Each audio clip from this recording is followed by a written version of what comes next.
Hello বন্ধুরা, দেখো আমি আজকে পটলের নতুন একটা রেসিপি নিয়ে এসেছি। তোমাদের অবশ্যই ভালো লাগবে এটা। দেখো পটলগুলো আমি কেটে ভালো করে ছুলে নিয়েছি।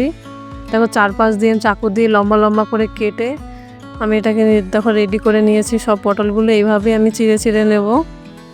দেখো এরপরে আমি দেখো কাজু বাদাম, কাঁচা লঙ্কা, জিরে আর একটু পোস্ত নিয়েছি, এগুলো আমি বেটে নেব।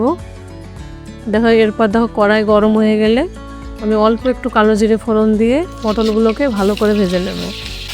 এটা কিন্তু ভালো করে ভাজতে হবে, নাহলে কিন্তু ভালো লাগবে না। পটলটা ভাজার উপরই সব কিছু। দেখো হলুদ নুন দিয়ে ভালো করে ভেজে নিয়েছি আমি। এরপর যে জিরেটা কাঁচা লঙ্কাটা বেটে রেখেছিলাম সেটা দিলাম। এটা একটু কষিয়ে নিয়ে অমনি পোস্ত বাটা আর কাজু বাদাম বাটাটা দিয়ে দেবো।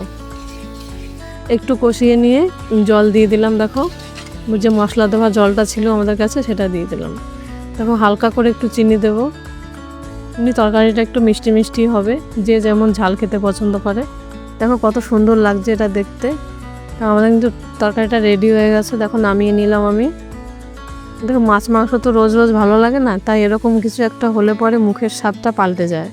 কিন্তু গরম ভাতের সাথে কিন্তু খেতে দারুণ লাগে এটা। তোমরা অবশ্যই এটা কিন্তু কমেন্ট করে জানাবা যে কেমন হয়েছে, আর ভালো লাগলে একটা লাইক করে দিও।